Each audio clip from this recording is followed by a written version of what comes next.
Hello and welcome to the Berean Bookclub podcast with your hosts Francois Poe and Conrad Rieder, the podcast where we discuss books written by saints both dead and alive to see what they can teach us and the church today and hopefully spur us on in our love for Christ. We're so glad you're joining us. So we are back for part 2 of our discussion on Strange New World by Carl Trueman. We wanted to do it over one session, but there's just too much to say. So we broke it into 2 parts, hopefully, and to see if that can just aid us so we don't bunch too much into one episode. It's a lot of information. It's actually a lot to process and to think. And so after you've listened to part 1, it will be really helpful for you to just reflect a bit of how have you seen this play out in your own life, and the same here in part 2 as we hopefully conclude the narrative and see where there's some hope for us. So do you want to maybe give us a summary of part 1? Okay, summary of part 1. Let's start with human nature very quickly. Human nature becomes something which is bad, which is corrupted. And not something that we look to for authority and who we are, how we function, how the world works. We move away from external authorities telling us how the world works and how we work. And the shift that happens is not just a move away from these external authorities, but a move inward to the psychologized self, to put it that way. Where we are who we feel we are, and we express that as individuals, and that has primary authority over and above these external things.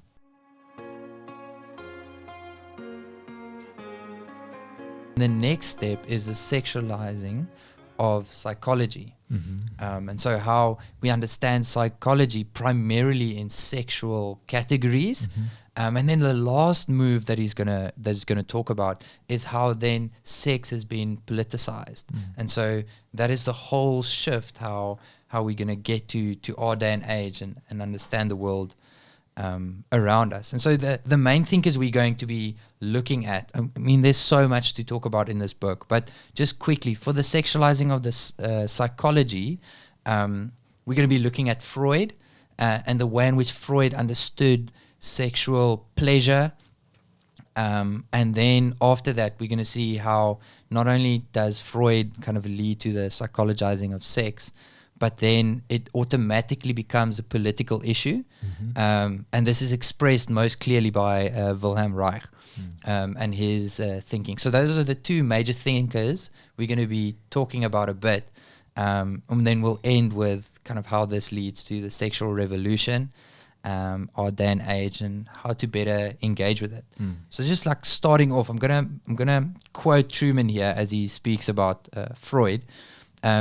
For Freud, he says, if the fundamental form of human happiness is the genital pleasure derived from sex, then we can conclude that for Freud, human nature is at its deepest level sexual, and that human beings are therefore defined in a basic way by their sexual desires. That is how Freud understood the world, primarily in a sexual way, finding happiness in our sexual fulfillment. We then add to the fact that for Freud, he also sees sexual desire as existing from infancy. The point is further reinforced. Our identities as human beings are, in a very important sense, fundamentally defined by our sexual desires. Okay, so Freud is the first guy to give voice in any kind of like academic kind of place to these kind of thinkings, where he understands true happiness comes from being sexually fulfilled. That is where you find true happiness. That is at the core. The happiness psychological term is at its kind of the end goal of pure happiness is when you have sexual pleasure.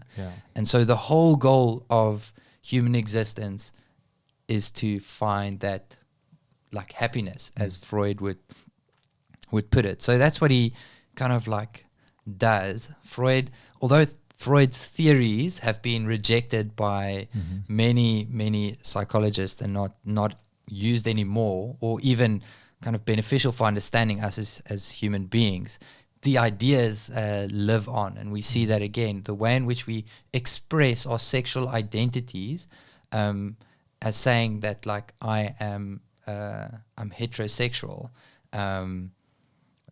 that is who I am. The same that we see again with I'm homosexual, I'm bisexual. Just those terms in and of themselves describe how closely they are linked to our identities in our day and age. And Freud is kind of the first guy that brings that up. For Freud, though, there's a problem with civilization. So he writes a book that then goes on to say that, like, if we are all free to express ourselves sexually as we desire, this will lead to absolute chaos. This will lead to the strong male dominating everyone for his sexual pleasure. And that's a world that no one wants to live in. And so Freud writes this book, Civilization and Its Discontent, where he basically makes the argument that civilization can't function. There can't be any sort of civilization if we all just seek our ultimate happiness. So he doesn't have this utopian vision that this is going to come true. Rather, he has a more pessimistic view that we now impose morality for us to function together as a society. So we have to impose some sort of morality for us to be able to treat one another not just as sexual objects for my own gain. And he kind of feels that will be impossible. And so he bases that morality, again, in a very loose plastic sense, on taste or disgust. And so the world decides the society decides what's disgusting and not pleasing to us, and we base our sexual moral codes based on that. Yeah. It is maybe just worth just noticing how Freud over here embodies a little bit of the psychologized self. That the primary thing that marks your identity and that kind of rules your life for Freud is ultimately an inward desire For happiness, right? It's a sexual desire, yes, but it's fundamentally individual and inward, not something which is external, which was part one. That's that's where the world had ended up, to put it that way. And so Freud coloring in the picture here it's very characteristic of that move. You see that happening very clearly. My identity, who I am, it is based on an inward desire, not an external authority at all. And these external authorities for Freud only are very pragmatic. They form a very particular function.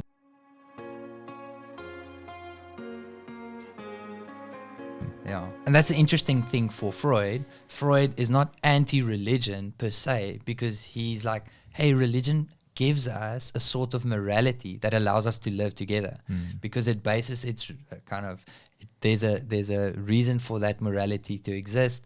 We can live together. If everyone's like religious, although he thinks it's like a childish view to take and not true at all, it at least allows us to be civilized. But the reality that's happened here is the sexual self has become the primary source of identity for Freud and in the thinking, and that then automatically must become political, because when any sexual codes that you enforce, whether it's the state, whether it's the church, whether it's anything that enforces a certain set of sexual codes to live by, those who have the inner design to live outside of those sexual codes are being oppressed by these sexual codes, and therefore those sexual codes become where the political argument is, because in setting sexual codes or moral codes kind of around sexuality, you are denying someone's happiness, their inner psychological happiness, which is their identity. And so this becomes like the place where it's really all fought about. Trueman says there's such a development was hardly surprising once the thinking of Freud took hold. If we are at root defined in large part by our sexual desires, if sexual desire or orientation, as we now say, is who we are, then sex must be political, because rules governing sexual behavior are rules that govern what is and what is not considered by society to be legitimate as an identity. Okay, so without even going to any other thinkers, like just with Freud's formulation of how we understand our identity, we must see that the end goal here is political liberation from societal sexual codes. Otherwise, we are denying people's inner psychological happiness. And so there's gonna come a clash here with any sort of sexual moral codes that get imposed. And that's where the next thinker really comes to play. Freud was way more pessimistic. That's why he wrote his book, Civilization and His Discontent. He doesn't think we can get there. Wilhelm Reich, who was a student of Freud, the next guy Trueman picks up on, he then, with his Marxist kind of understanding of history and the way in which history works, shifts this thinking. So instead of being pessimistic, he's overly optimistic that we can get to a place where everyone expresses this inner sexual desire and finds that happiness. The only problem we have right now is there are certain groups that are oppressing those who want to kind of build that, to make that liberation possible. And so he's got this utopian view of the future where it's possible for us all to live in this place where we experience sexual liberation and fulfillment. And he then kind of turns its head to kind of, who is it then that is opposing these sexual, who are creating these sexual nodes and opposing this kind of liberation for us in the future. And that's where it really turns to the external sources of authority that have imposed any moral codes. The state, the church is like right, and the family. All three those institutions functioned with clear understanding of what it means to live together, and sexual codes that kind of like governed that. So he says here, the point is clear. Sexual codes must be shattered if human beings are to be truly free. Those things that inhibit the free sexual expression, even of young children, are oppressive and prevent individuals from truly being themselves. Of course, the question then immediately rises, who is going to facilitate this revolution in sexual codes if the family and later the church have a vested interest in maintaining the old oppressive standards of behavior? The answer lies in the last sentence of the above quotation. Society will do so by promoting the sexual freedom and dealing severely with those who oppose it. In short, sex must become a pressing political issue in which the state takes a proactive interest. And that's the foundation that he then kind of like Trueman gives us. He says, now we're at the place where sex has been politicized, and not only like one of the things that we talk about, a pressing issue, because it denies fundamentally people's identities. So he's saying something's got to bring this change about. Something's got to free us from these societal sexual codes. Something's got to get rid of them. The family's not going to do that, because the family almost relies on some of those codes and presuppositions to exist as a family. Yes. Religious institutions aren't going to do that because they hold to traditional moral sexual codes. And so it automatically becomes political. The state ends up being the one that's got to do that. And very suddenly you start to understand why LGBTQ plus movement has been such a political thing over the last while. And we've heard stories crop up everywhere over the last number of years. And these aren't merely private conversations that are happening, but these are battles being fought in the high courts. Yeah. The Boy Scouts, the cake bakers, all the different places. The real battle, the culture war, if you want to put it that way, is happening there where sexual identity is being regulated, and how the state then is fighting against that. So there's where the battles are really fought. Yeah. We can see, this is the last quote just on this section. We can see that once identity is psychologized, anything that is seen to have a negative impact upon someone's psychological identity can potentially come to be seen as harmful, even as a weapon that does serious damage. This includes those words and ideas that stand over and against those identities that society chooses to sanction. This has clear implications for traditional freedoms of religion and speech. And here, again, that summarizes our day and age so clearly. The way in which kind of violence has moved from being physical violence to primarily almost being understood as psychological. And so if you disagree with me, this is not even on something big. If you disagree with me on something, I take that and I internalize it, and I can shift that to mean that you're violent towards me.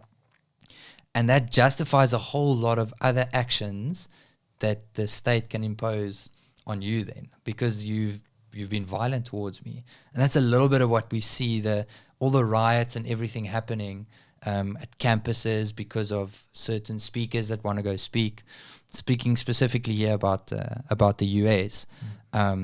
It's almost like it's this spiral of violence that we start to see kind of like coming up again and again, where someone's views are seen as so oppressive that it can be met with violence as to kind of like stop it, which is a bit of a scary thought for us, going forward. Something to be looked up from. Because a disagreement with someone, given this narrative, given the story, a disagreement with someone, particularly a disagreement about someone's expressed identity, yes, as an individual, is not a disagreement about something neutral all of a sudden.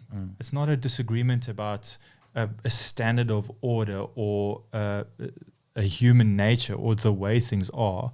It becomes instantly deeply personal. Yeah. Because authority is internal. It's right. personal, Yeah. it's psychologized. It's a denial of my dignity. Yes. And so there's a clash that's going to happen. And I think that's where we are, just as we come to kind of the end of our discussion. The church has an external authority. God has spoken. He sent his son to live his life, to die on the cross, resurrected, raised, and then he gave us his word and his spirit. We have an authority that is external, outside of us. And that authority upholds certain values. It's just, that's the way in which God has spoken. There are certain views on sex and sexuality that God has spoken. There's certain views on marriage that God has spoken. And we see here that this is where we're going to really see the clash happening. These views can't exist together. It's politicized. This is like one or the other one, and it's going to be a fight kind of till one of them kind of like rules, if you understand what I'm saying. And I think that's why we see all the places around us. This is becoming the kind of the discussions that we are part of and have to engage with, and to be aware of the world that we live in, to be aware of what God has said and has revealed, I think is the first step to helping us to, one, engage better with our brothers and sisters in the church, how we can build one another up, how we can kind of stand up for gospel truth and recognize what's at stake if we lose some of the basic fundamental understandings of what it means to be human. But then also to engage with the culture around us, to ask these kinds of questions, like where does this morality come from? Is the idea of consent enough? in our day and age to kind of govern sexual moral codes. He makes the point, although that is what we want, the world wants to be able to enforce that, it still can't kind of, that's not good enough when it comes to pedophilia and how that works. And so the plastic morality of the world is something to be engaged and to talk through with the people out there.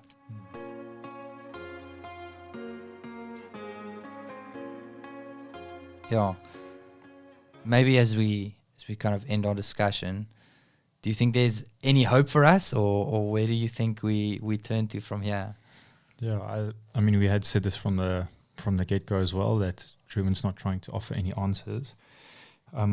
He's just trying to lay out the landscape, and I think that's good.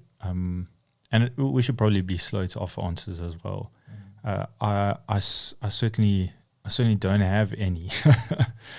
I can only speak from personal experience, what has struck me from spending some time thinking through these things and reading this book. And it's perhaps more of an internal church application than how we engage with the world. But the identity thing it really struck me. How a shift has happened to moving away from external things forming and shaping us, and rather to us kind of forming and shaping ourselves and expressing ourselves to be these authentic individuals. What struck me about seeing this in my own heart is how the gospel offers an alternative. The gospel offers a change through God's Spirit into the image of Christ, something external to us, changing us, not us being self-made.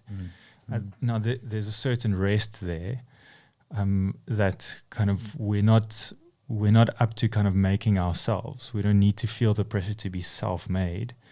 That's in the hands of Christ. But there's a bit of a challenge there, which goes against my grain, as I've already mentioned, that Christ wants to change, right? He saves us to something, and he conforms us into the image of his Son, and that's for our good. That's for our good and for our better. And so I think what's been an encouragement to me and a challenge to me is that God's the one who changes us, and that's a good thing. Yeah, it's a good thing to be conformed to the image of Christ, and we should want that. Yeah. I mean, we spoke about it a little bit earlier, but the Christian call to die to oneself is very much in opposition to expressive individualism, let alone like the sexualized version of that. And I think that's the thing that has struck me as well. It's like God has called us to be truly human. He knows what it means to flourish. He's the one that has created us. And he's ultimately showed us that in his Son, Jesus, who came to die for us. And so our call to become like Christ, as you mentioned, is not a call to kind of like less freedom. It is the call to true freedom. It is a call to true happiness. And that happiness is not just like an external happiness that one day will be in heaven, but it is a true internal reality as well. It is a fully human experience, both real life here, but also psychologically. I know my Lord and Savior. His Spirit dwells in me. And so just like the Psalms and Augustine and even Jonathan Edwards that Trueman mentioned, the internal dimension of who we are is not to be sacrificed as we become Christians. It's actually to be realized as we recognize who we are in Christ and dwell on that a lot. And so I think for me, that's something that has just struck me, although it seems so against kind of like true happiness, but the real happiness comes from actually submitting to our Creator and his ways of living, instead of seeking to be God myself. And the the freedom, and then ultimately the despair that comes from that. So perhaps just a note, if anyone does choose to pick up this book and read it for themselves, this is obviously a condensed, more accessible version of the original work, which is quite a bit longer and quite a bit more intricate. But even the condensed work, it can feel a little bit heavy.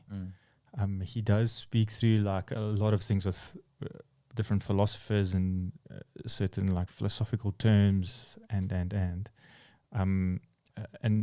even it was even a tricky read for me. Even the condensed version, I listened to certain chapters quite a few times, and even this morning, re-listening to some stuff, you notice things every time, new things every time.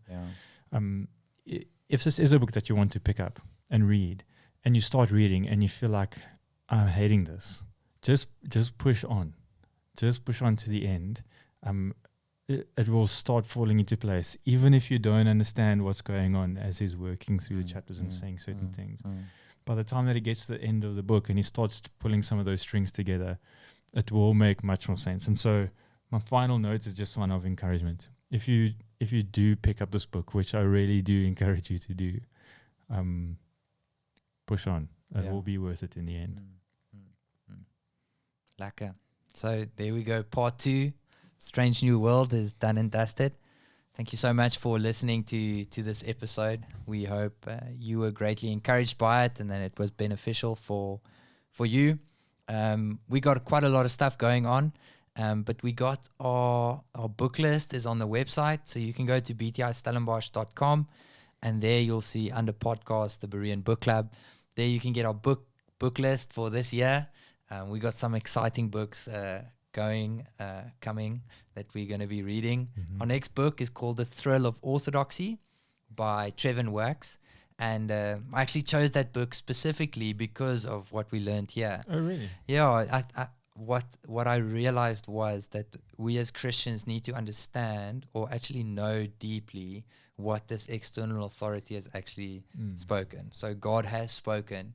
He's revealed certain things to us. And if we are going to rally together in this day and age that's going to be so kind of contentious about a lot of stuff, it's good for us to figure out what is essential and what is peripheral, and figure those things out. And so The Thrill of Orthodoxy is actually a book about, I've started to listen to it, and it's like it picks up on so much of the expressive individualism and creating oneself to rather finding oneself in a story that's already been revealed. So The Thrill of Orthodoxy by Trevin Wax, you can go and listen to that at Script. It's a great little read, and that's what we're going to be discussing next month. So till then, grace and peace. Thank you so much for listening to this episode of the Berean Bookclub podcast. We'd love for you to head over to your podcasting app and give us a review and subscribe to the podcast. It will help us so much. This podcast was brought to you by BTI Stellenbosch. BTI Stellenbosch exists to bring theology to the church. If you want to find out more information, you can head over to btistellenbosch.com. Until next time.